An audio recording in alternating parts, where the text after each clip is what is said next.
የሚባሉት እግዚአብሔርና ሰው ናቸው። እግዚአብሔር ለዋጭ አምላክ ነው፣ ቀያሪ አምላክ ነው። ቀኑን በሌሊት ክረምቱን በበጋ ሐዘኑን በደስታ ረሃቡን በጥጋብ ሹመቱን በሽረት ትርፉን በኪሳራ ጤንነቱን በበሽታ ሲቀያይር አይተነዋል። ሽማግሌውን እየወሰደ ሕፃኑን ያመጣል። የትኛው ሰው በየትኛው ወቅት መሞት እንዳለበት እሱ ነውና የሚያውቀው። ሲያመጣና ሲወስድ ይሆናል። እግዚአብሔር አስመጭና ላኪ ነው።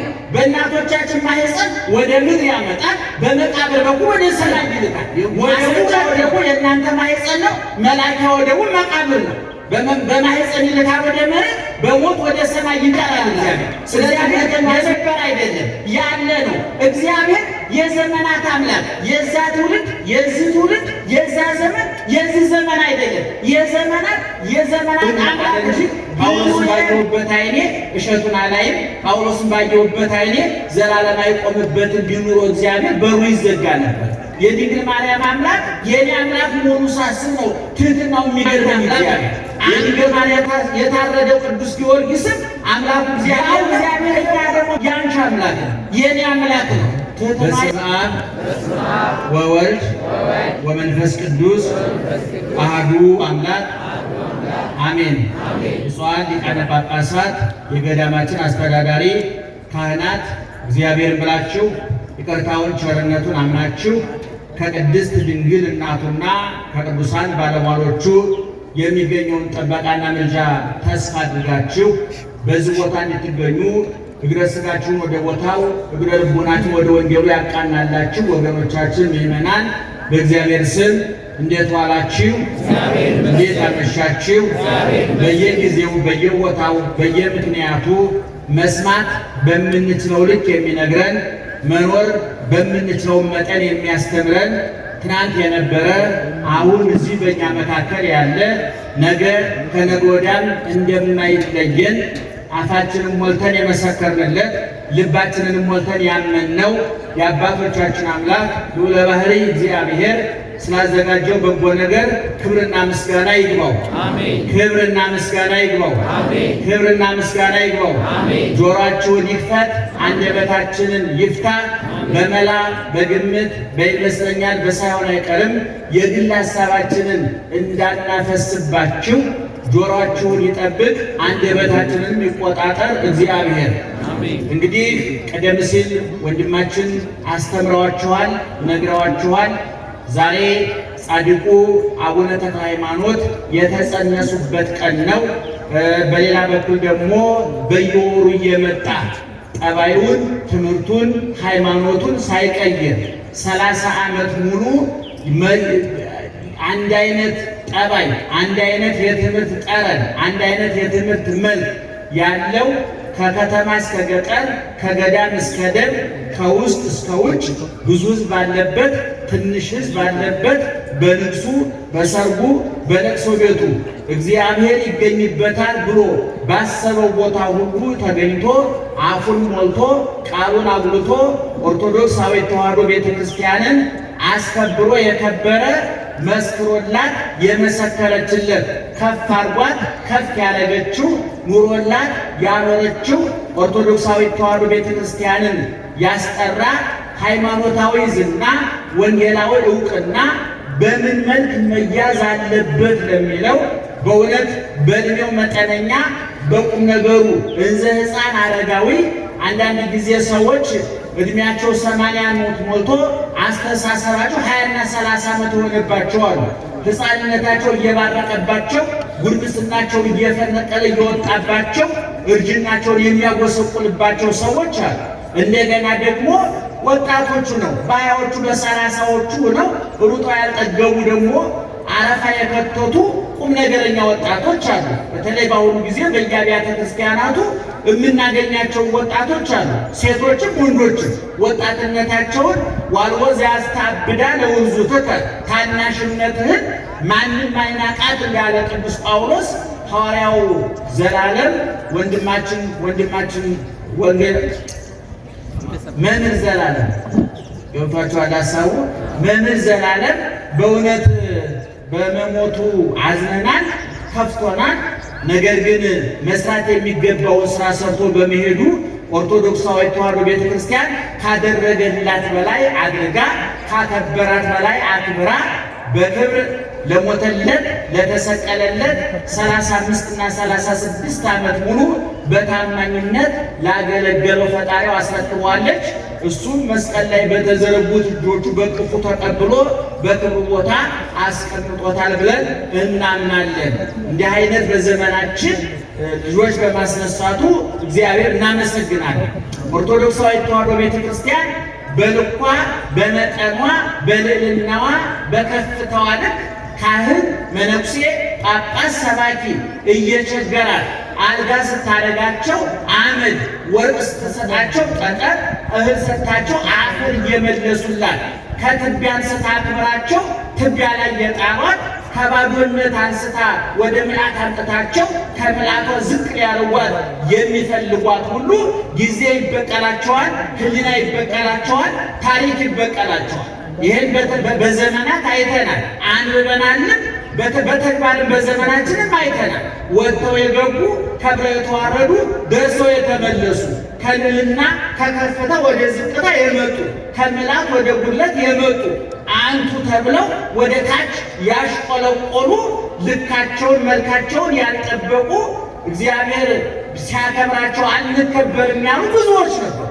ዘላለም ግን ቅድም እንደተናገርነው በየወሩ ኑዋይ ዘላለም ዛሬ ተክለ ሃይማኖት ነው አስተምራለሁ፣ ዛሬ ጊዮርጊስ ነው አስተምራለሁ እንዳትቀሩ ብሏችሁ ያውቃል? መስሉ ንገሩ።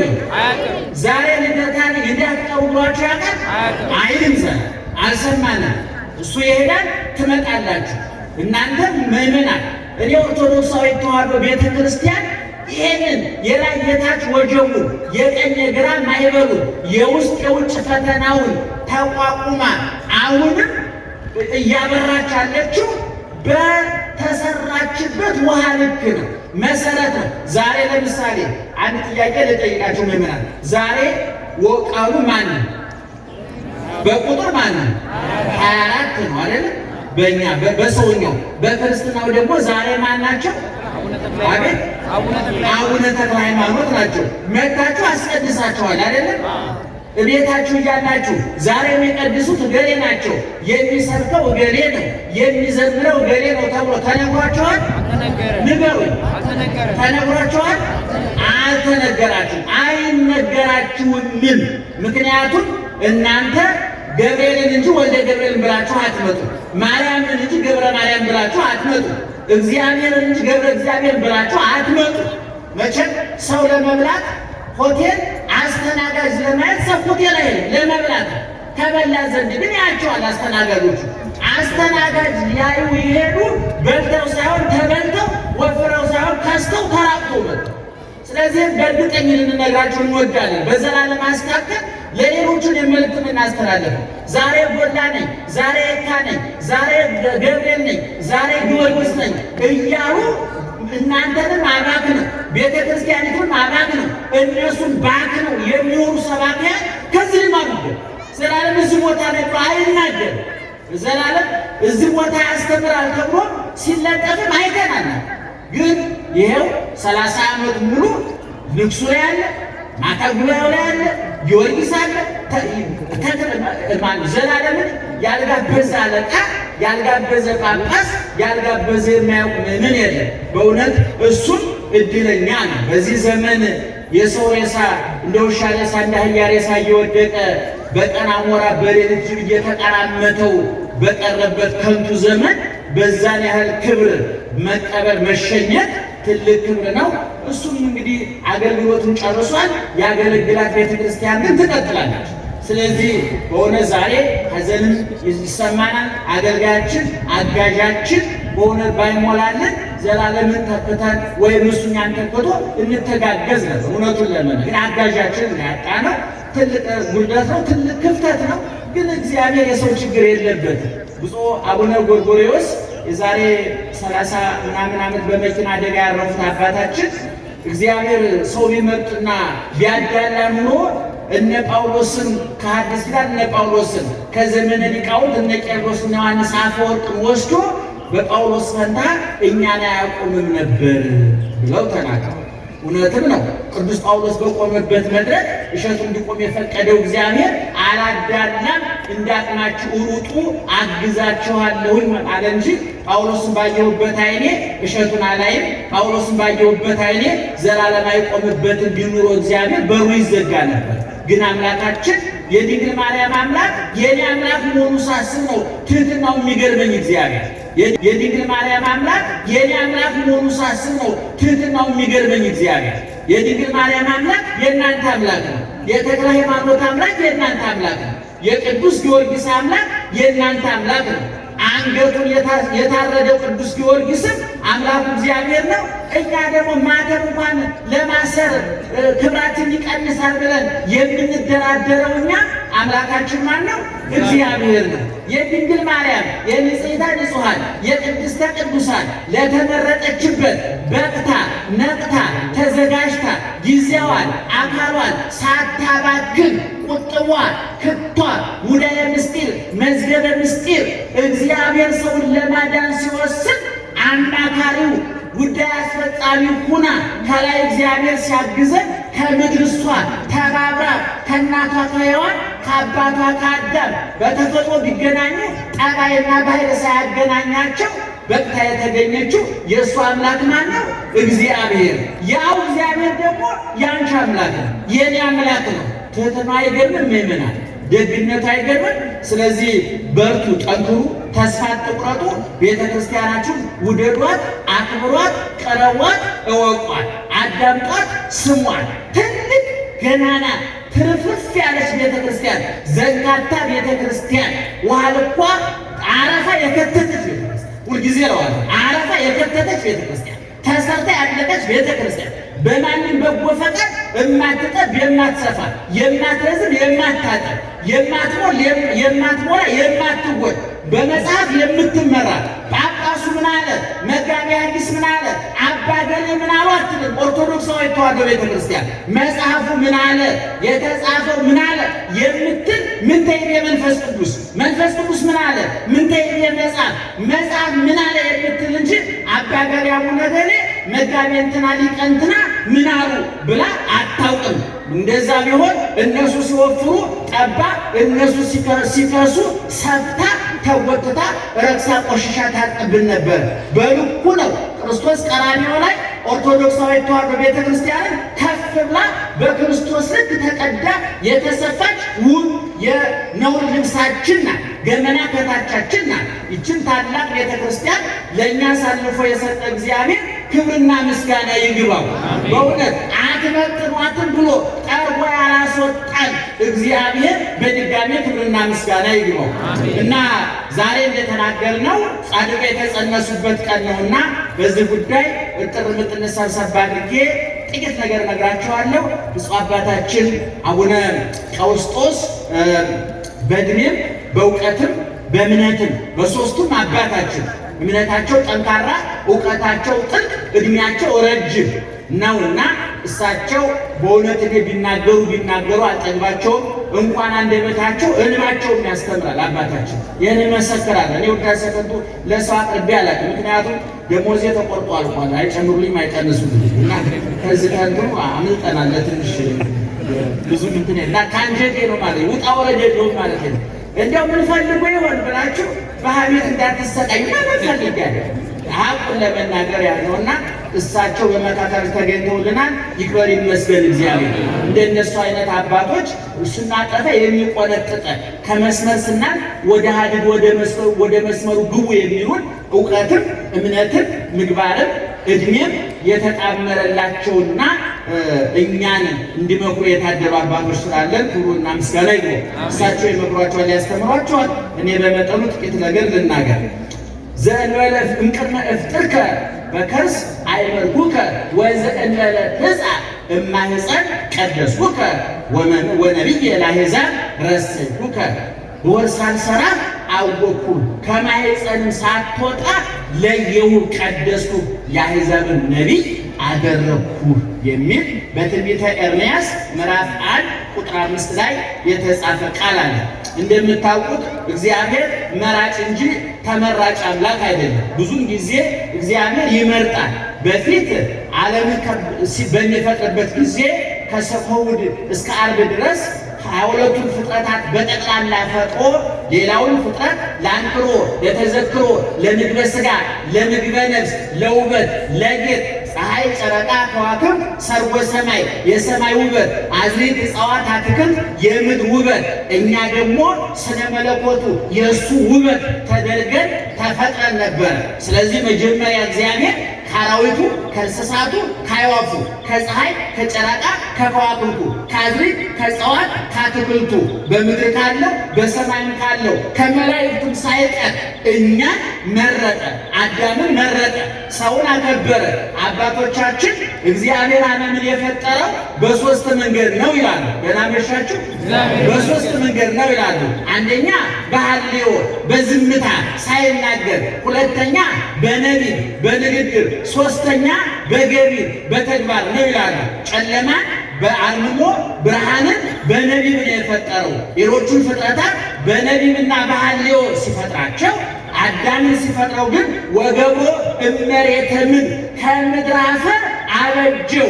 ከአራቱ ባህርያት ከነፋስ፣ ከእሳት፣ ከውሃ፣ ከመሬት ከአምስቱ ባህርያተ ነፍስ ከለባዊነት፣ ከነባቢነት፣ ከሕያውነት እነዚህ ሁለት ባህርያት ስጋንና ነፍስን አዋህዶ ሰው የሚባል የከበረ ለዋጭ ቀያሪ ምዕመናን የለውጥ ኃይል የሚባሉት እግዚአብሔርና ሰው ናቸው። እግዚአብሔር ለዋጭ አምላክ ነው፣ ቀያሪ አምላክ ነው። ቀኑን በሌሊት ክረምቱን በበጋ ሐዘኑን በደስታ ረሃቡን በጥጋብ ሹመቱን በሽረት ትርፉን በኪሳራ ጤንነቱን በበሽታ ሲቀያይር አይተነዋል። ሽማግሌውን እየወሰደ ሕፃኑን ያመጣል። የትኛው ሰው በየትኛው ወቅት መሞት እንዳለበት እሱ ነውና የሚያውቀው። ሲያመጣና ሲወስድ ይሆናል። እግዚአብሔር አስረጭና ላኪ ነው። በእናቶቻችን ማህፀን ወደ ምድር ያመጣል፣ በመቃብር በኩል ወደ ሰማይ ይልካል። ወደቡ ሁለት ነው። ማስረጫ ወደቡ የእናንተ ማህፀን ነው። መላኪያ ወደቡ መቃብር ነው። በማህፀን ይልካል ወደ መሬት፣ በሞት ወደ ሰማይ ይጠራል እግዚአብሔር። ስለዚህ እውነተኛው አስረጭና ላኪ ማን ነው?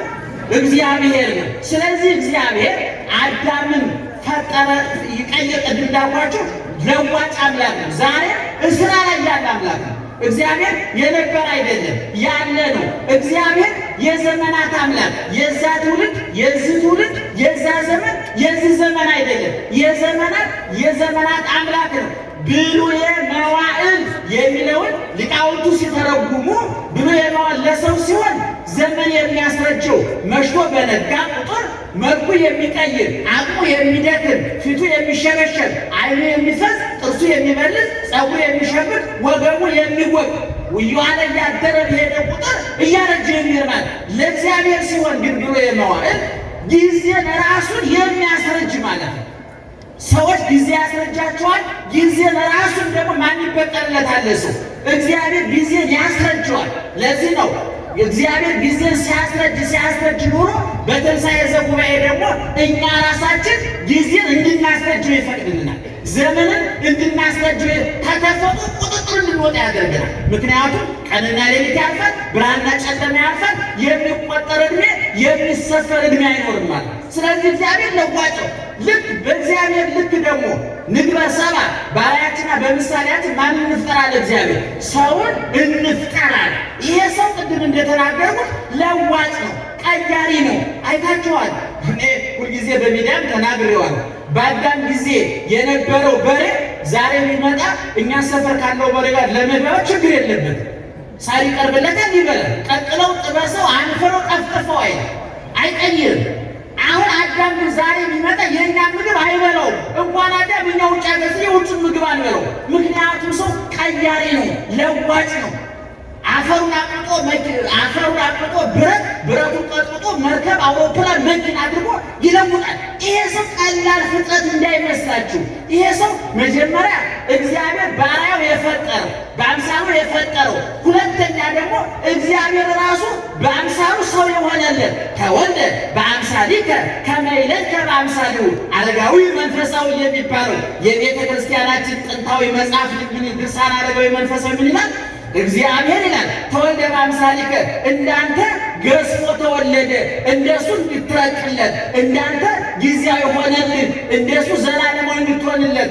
እንዳንተ ሟች ነው መጣልን፣ እንደሱ ሕያው እንድትሆንለት። እንዳንተ ዝቅ አለልን፣ እንደሱ ከፍ እንድትልለት ይላል አረጋዊ መንፈስ ብሎ መጽሐፍ። ስለዚህ ሰው ክቡር ፍጥረት ነው። ይመና ብዙ ጊዜ ዛሬ የሰው ዋጋ ወርዷል። አሁን የአንድ ሰው ዋጋ ስንት ነው ይባል? ምን ለምሳሌ አንድ ኩንታል ጤፍ 15 ብር 15 ሺህ 17 ሺህ ነው። የአንድ ቤት ሰራተኛ ደግሞ ስንት? እስኪ አንድ ምሳሌ ልንገራችሁ። አሁን እዛ በሩ ላይ አንድ ሰው ወርቆ ተደብድቦ እያጣጣረ አጠገቡ 3 ግራም ወርቆ ብታገኙ ሰውየው አጠገብ የት ነው የምታነሱ? ነገር ምን ነው የምታነሱ? ሰውየው ነው አይደል? እና እሺ ሰውየው ደስ ይበላችሁ። ሰውየውን ወርቁ ወደ ኪስ፣ ሰውየውን ወደ ፖሊስ። ምክንያቱም አንፈልገውማ ሰውየው። ምክንያቱም የሰው ዋጋ ከተነፈሰ ጎማ እንኳን በታች ነው። አሁን የተነፈሰ ጎማ ብታገኙ እኮ እቤት ታስገቡታል። ምክንያቱም ቢያንስ ብረምጣ ተደርጎበት ተቃጥላል። የተነፈሰ ሰው ምን ይሰራል? አይኑ የፈረጠ፣ እጅጉ የተቆረጠ፣ ገንዘብ የከዳው፣ ጤና የከዳው፣ ዘመን የከዳው ውላይ አይፈጽምም። አስበን ሰርግ የማንጠራው ለቅሶ ቀረ ብለን የማንናማው ስንት የወደቀ ፍጥረት አለ፣ ስንት የወደቀ ፍጥረት። ስለዚህ አሁን ግን እግዚአብሔር ሰውን በምኑ ፈጠረው አለ? በአምሳሉ ፈጠረው። እና ቅድም እግዚአብሔር ሰው ፍጥረታትን በስንት ወገን ፈጠረ ብያቸዋለሁ? በሶስት ወገን፣ በሐሌው፣ በነቢብ፣ በገቢር። በገቢሩ ላይ ምን ይላል? አዳምን አበጀው ነው የሚለው። የሰው ልጅ ከምድር አፈር ምን አደረገው? አበጀው። በሉ እስኪ አበጀው። ከምን አደረገው? ከምን? ከምድር አፈር አበጀው። አሁን የሆነ ሰውነታችን አፈር ይመስላል። እንደው በእውነቱ አስውቦ አስጊጦ ፀጉራችን፣ አይናችን፣ ጥርሳችን ብንታይ የማንጠገብ ውድ ፍጥረት፣ ሰራተኛ ፍጥረት፣ ለዋጭ ፍጥረት፣ ቀያሪ ፍጥረት አድርጎ ፈጠረ እግዚአብሔር እና ሌላውን በትእዛዝ ጨለማውን ምንም ሳይናገር በዝምታ እግዚአብሔር በዝምታ የሰራው ስራ ብዙ ነው። በቃና ዘገሊላ ውሃውን ጋኑ ውሃ እንዲሞላ አዘዘና እንዴት እንደተለወጠ አይታወቅም። እግዚአብሔር በህሊና መመሪያ የሰጠ ሜጦለማ በህሊናው በልቡናው ነው የቀየረው። ጨለማንም በዝምታ ነው የፈጠረው። ብርሃንን ሲፈጥር ግን ለይኩን ብርሃን ይሁን ብሎ አዘዘ። ምክንያቱም የሚሰሙ መላእክት ነበሩና ነባቢያን ለባውያን መላእክት ነበሩና ጨለማ ብርሃንን ሲፈጥር ለይኩን አለ። አዳምን ሲፈጥር ግን እንደው ሊቃውንቱስ ምን ይላሉ? ለአክብሮተ አዳም በእጁ ጭቃ ይዞ ታይቷል። እንዴት ቢወደው ነው! እንደውም ከዛ ይላሉ አባቶቻችን አዳምን ፈጠረና አፍቀሮ ወሳሙ ሳሊ ጥሩ ስዕል ሰርቶ ሲጨርስ እንኳን ብሎ ይስመዋል። እየሰማችሁ ነው? ስዕሉ የልቡን ሲያደርስለት ያሰበው ሲሞላለት እውቀቱ ስዕሉ ላይ ሲገለጥና ጥበቡ ሲንጸባረቅለት ሰዓሊው ስዕሉ ምን ያደርገዋል? ይስመዋል። እንደውም ይባላል ጋፋት ላይ አፄ ቴዎድሮስ መድፎ ከተሰራ 7 ክፍል ነው የሚባለው። አቤት መድፍ መስራት ጀምረ ነበር። ይገርማቸዋል። የዛሬ 100 ምናምን ዓመት። አሁን እኛ ወደ ኋላ እየደነቆር ነው ማለት በየቀኑ ድንቁርናችን እየጨመረ እየደደብን ፈረንጆቹ ወደ ላይ እኛ ወደ ታች እሽቅድ እንዲገጠም ነው መስሎ ነው እየደነቆር ነው። የሆነ ጊዜ መድፍ ሰርተናል። ይገርማል። እና አፄ ቴዎድሮስ መድፉ ተሰርቶ ሲያልቅ በጣም ከፍቅራቸው የተነሳ እቃውን ስሮ እንማለሳሙት መሳም የፍቅር ምልክት የማክበር ምልክት ስለሆነ እና አዳም ሲፈጥር እግዚአብሔር ምን አደረገው? አፍቀሮ ወሳሞ ወደደው፣ ሳመው። ጭቃውን አብክቶ እሳቱን ነፋሱን የሚያቃጥለውን እሳት የሚከልፈውን ነፋስ የሚቀዘቀዘውን ውሃ የሚከብደውን አፈር አዋህዶ ቆንጥሮ ማዕከላዊ አድርጎ ሰው እነሱ እርስ በርሳቸው እንዳይጠፋፉ እሳቱ ውሃው እንዳያጠፈው ነፋሱ መሬቱን እንዳያተነው አድርጎ አስማምቶ አራቱን ባህርያት አስማምቶ አምስተኛ ለባዊት ነባቢት ሕያዊት ነፍስ ጨምሮ አዳም የሚባል ፍጥረት ፈጠረ፣ ሰውን ፈጠረ። ስለዚህ እግዚአብሔር ከፍጥረታት ሁሉ ማንን መረጠ ማለት ነው? ሰውን መረጠ ማለት ነው። ደህና መሻችሁ።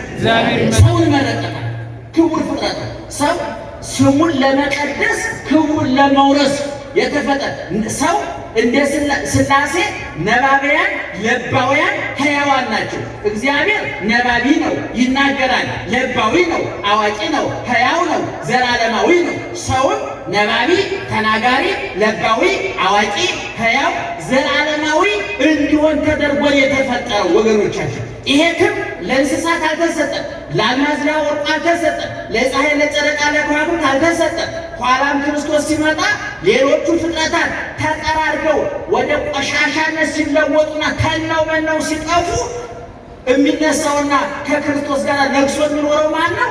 ሰው ነው። ይክበር ይመስገን እግዚአብሔር። እና ቅድም እንዳልኳችሁ ከዛ በኋላ ግን እየዋለ እያደረ ሲመጣ ሰው ራሱ ወደ እንስሳዊነት ወረደ፣ ወደ አውሬነት አሽቆለቆለ። በጠባዩ የአራዊት በአመጋገቡ የእንስሳት ጠባይ ተቆራኙ።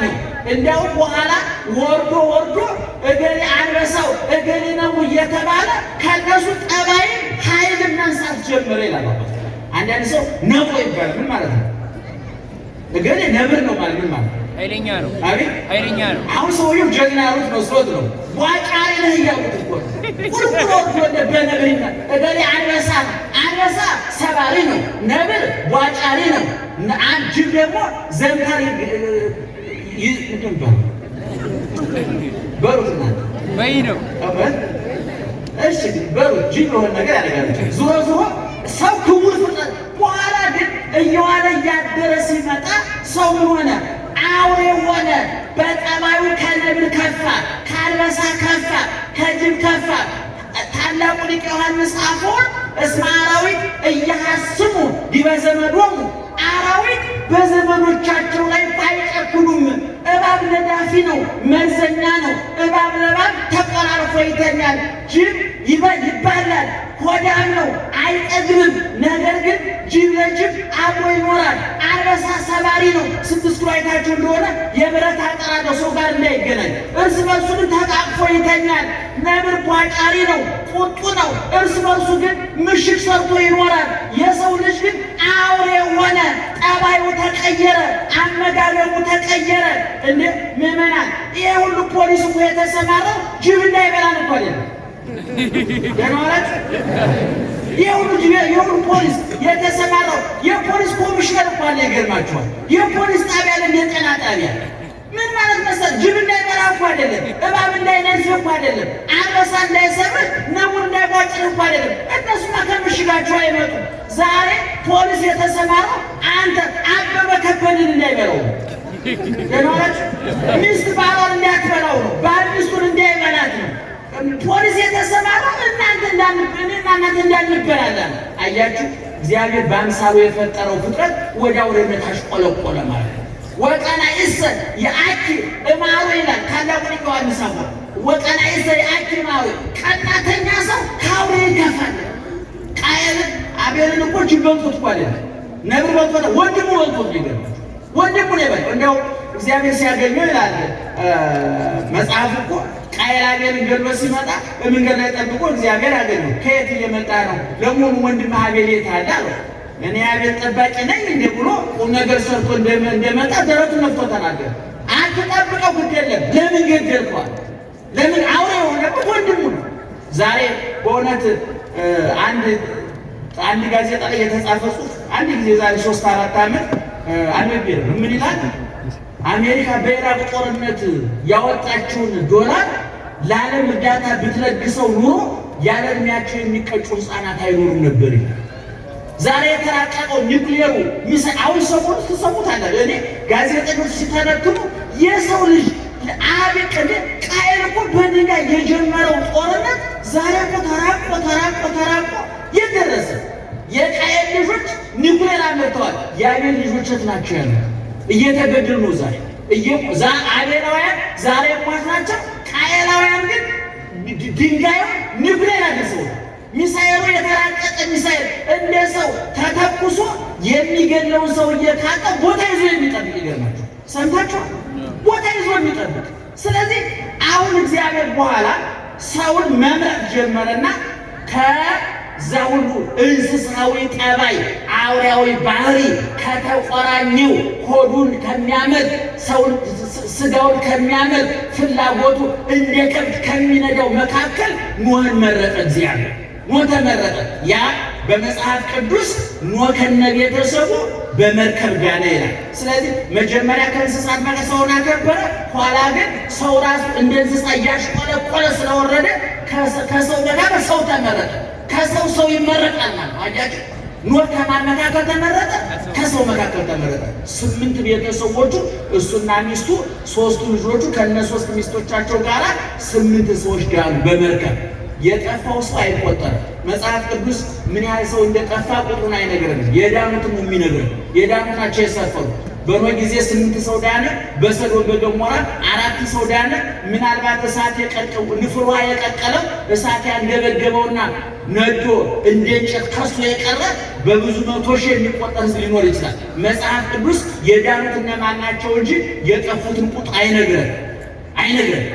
አንዳንድ ሰው ይላል እንደው እግዚአብሔር 8 ሰው ብቻ አድኖ ያን ሁሉ 100 ሺህ ሕዝብ ሲቀቅል እንደው ትንሽ እንደው ጭካኔ አይደለም ወይ? ራሱ ሲፈጥር መፍጠሩን አናደንቅም? ይልቅስ መጀመሪያ የፈጠረውን ንብረቱን ሰው ያሰባውን በግ ቢያርድ ለምን አረክ ይባላል? እንዳይታረድ መገኘት ነው እንጂ ምእመናን። ስለዚህ አያችሁ እግዚአብሔር መረጠ።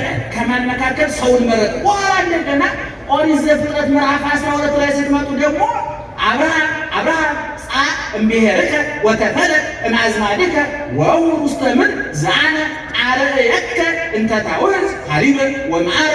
አብርሃም ከሀገሩ ውጣ፣ ከዘመዶች ተለይ፣ እኔ ወደማሳይህ ማርና ወተት ወደምታፈሰው ምድር ሂድ አለ።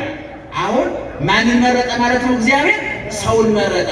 ዕዝራ ሲናገር ደግሞ እግዚአብሔር ከሰው ብቻ አይደለም ከእንስሳትም ይመርጣል፣ ከአዕዋፍ ይመርጣል፣ ከአዝርዕት ይመርጣል፣ ከእጽዋት ይመርጣል አለና ከሰው አብርሃምን መረጠ፣ ከእንስሳት በግን መረጠ፣ ከአዕዋፍ ርግብን መረጠ፣ ከአትክልት ወይንን መረጠ፣ ከሀገር ኢየሩሳሌምን መረጠ። ኢየሩሳሌም ደግሞ ሀገረ ሰላም ናት። መጨረሻ ምሳሌዋ ድንግል ማርያም ናት። ስለዚህ አያችሁ አሁን ቅድም በጥቅሱ በትምህርታችን መነሻ እንደነገርኳችሁ በወሳን ሰላት አወቁ፣ ከማኅፀን ሳትወጣ ለየው፣ መረጡ፣ መሳሪያ አደረግኩ አለ። እንግዲህ ምእመናን ይህንን የምርጫን ጉዳይ ስናጠቃልለው እግዚአብሔር ይመርጣል እንጂ አይመረጥም። አሁን አንዳንድ ሰዎች እንደው ሕፃናት ደህና ነሻችሁ አላችሁ። አሁን አንዳንድ ሰዎች ይጠይቃሉ፣ በ40 ቀን በ80 ቀን ሕፃናትን ክርስትና የምታስነሷቸው የት ያውቃሉ ብለው ይጠይቃሉ። መቼም ሰው ልጠይቅ ካለ የማይጠየቅ ሁሉ ነገር ሰው እምነቱ እየከዳው ሲሄድ፣ እምነቱ እየቀነሰ ሲሄድ ያመነ ሁሉ ጥያቄ ይሆንበታል። ይገርማል። ያመነ ሁሉ አሁን እኛ ወንድ ልጅ በስንት ቀን ነው ክርስትና የምናስነሳ? 40 ቀን። አቤት! ሴት ልጅ በ80 ቀን። ይሄ መነሻ መድረሻ ንባብን ትርጉምን ምስጢርም አለ። ኦርቶዶክሳዊ ተዋሕዶ ቤተክርስቲያን መነሻዋ ብሉይ፣ መገዝተሻዋ ሐዲስ፣ መዳረሻ መንግሥተ ሰማያት ነው የሚለው ይሄ ነው። ከብሉይ ያሳፈረቻቸው ልጆቿን በሐዲስ ሥጋውን አብልታ ደሙን አጠጥታ መጨረሻ ወደዋ ማራገፊያዋ የት ነው? መንግሥተ ሰማያት። ስለዚህ እመቤታችን ድንግል ማርያም በሉቃስ ወንጌል ምዕራፍ 2 ላይ ኢየሱስ ክርስቶስ ወንድ ልጅ ነውና በ40 ቀኑ ወደ ቤተ መቅደስ ይዘው ሄዳለ። ደህና ዋላችሁ። በ40 ቀን ወደ ቤተ መቅደስ ይዘው ሄዳለ። በኦሪት ዘሌዋውያን ምዕራፍ 12 ላይ ወንድ ልጅ በ40 ቀኑ ሴት ልጅ በ80 ቀኗ እግዚአብሔር ቤት ፊት መጥተው መስዋዕት ይሰዋላቸው ብሎ እግዚአብሔር አዟል በብሉይ ኪዳን። ስለዚህ ኦርቶዶክስ ተዋሕዶ ቤተክርስቲያን ንባቡን ከብሉይ ምስጢሩን ከሐዲስ ስርዓቱን ከብሉይ መስዋዕቱን ከሐዲስ አድርጋ አዋህዳ ተዋህዶ የሚል ውብ ሃይማኖት ሰርታለች። ኦርቶዶክሳውያን የተዋሕዶ ሊቃውንት ብሉይ ኪዳኑን ያዋልዱታል። ሁልጊዜ ላለው ኢሳይያስ ማቴዎስ ማለት በኢሳይያስ ንባብ ውስጥ የተጸነሰ ነፍሰ ጡር ማለት ነው። ኢሳይያስ ናሁ ድንግል ትጸንስ ወትወልድ ወልደ፣ ድንግል በድንግልና ጸንሳ ምን ታደርጋለች? ትወልዳለች አለ። ይሄ በኢሳይያስ የተጸነሰ ሽል ነበረ። መቼ ተወለደ? በማቴዎስ ወንጌል ላይ ትጸንሳለች ትወልዳለች ያልነው ማቴዎስ ምን ብሎ ነገረ?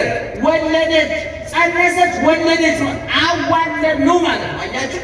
ስለዚህ ቤተክርስቲያናችን በዚህ መልክ ነው ምክና እግዚአብሔር መራጮች ተመራጭ ያለ በዚህ በዮሐንስ ወንጌል ምዕራፍ 15 ላይ ተጽፏል።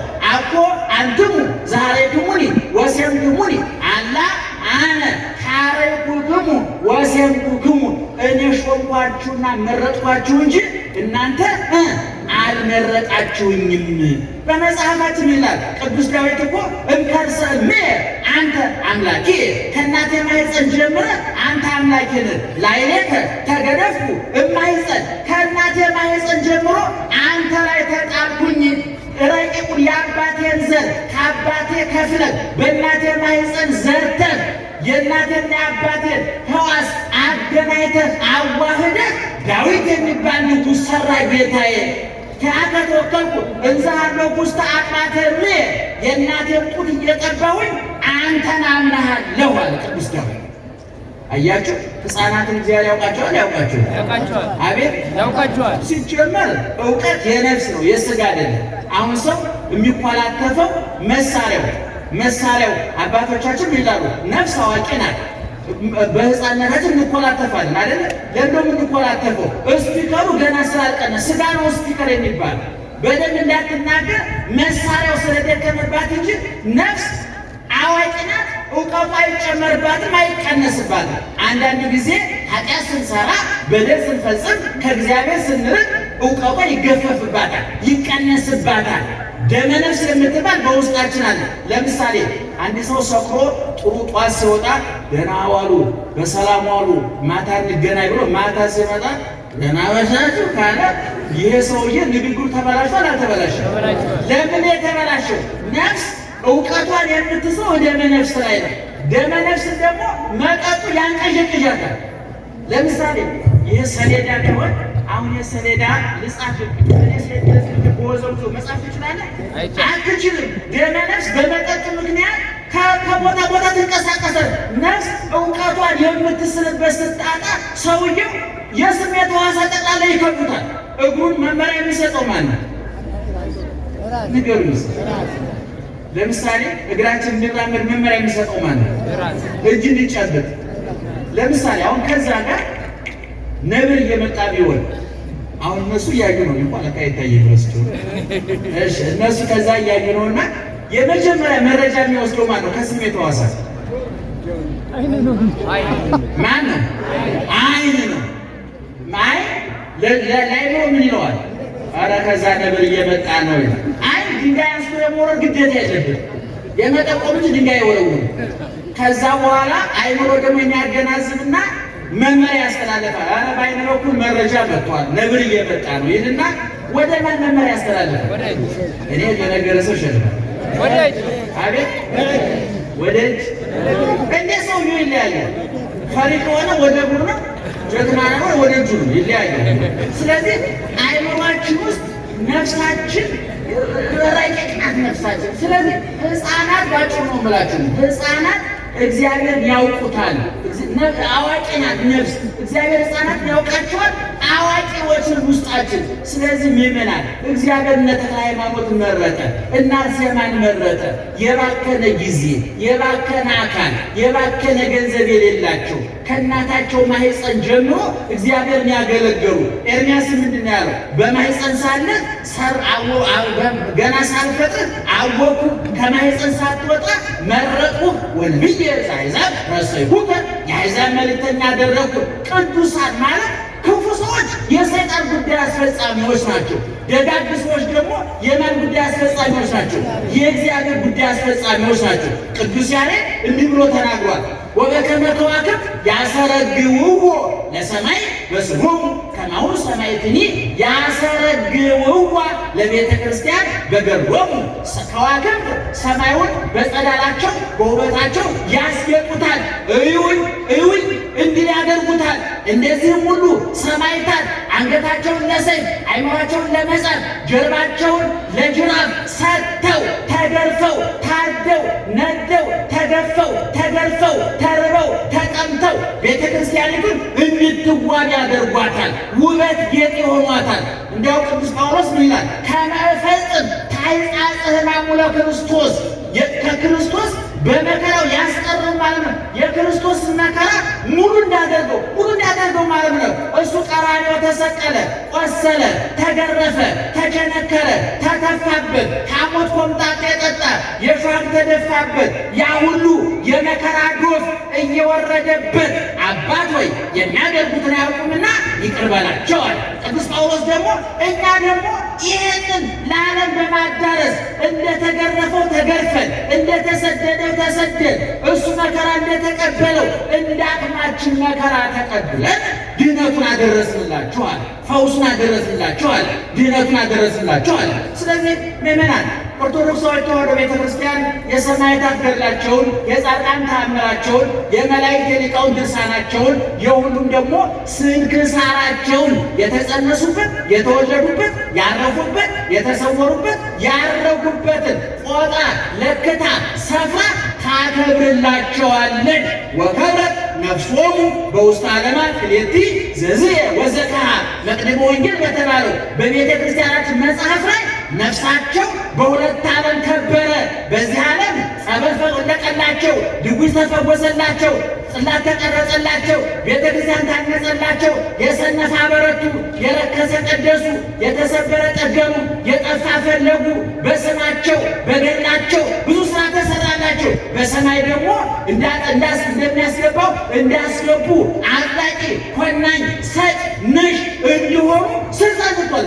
ይሄው መጽሐፉ ነው። በምድር ያሰራችሁን በሰማይ የታሰረ ይሆናል፣ በምድር የፈታችሁን በሰማይ የተፈታ ይሆናል ብሎ ባለቤቱ መንግሥት ሰጥቷል።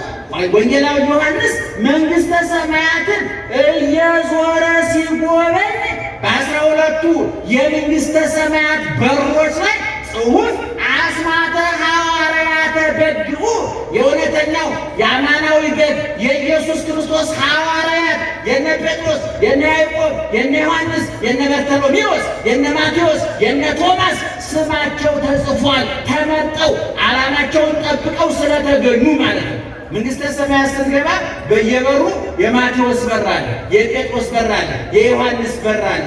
አከበራቸው፣ ወደዳቸው፣ የመረጣቸውን አከበራቸው ተብሎ እንደተጻፈ እንግዲህ እና አቡነ ተክለ ምርጦቻችን ናቸው፣ ታማኞች ናቸው፣ ድል አድራጊዎች ናቸው። ልብላ፣ ልጠጣ፣ ላመንዝር የሚለውን ዓለማዊ ሥጋዊ ሰይጣናዊ ፍትወታቸውን በመስቀሉ ምላጭነት ገንዘው የጣሉ ናቸው።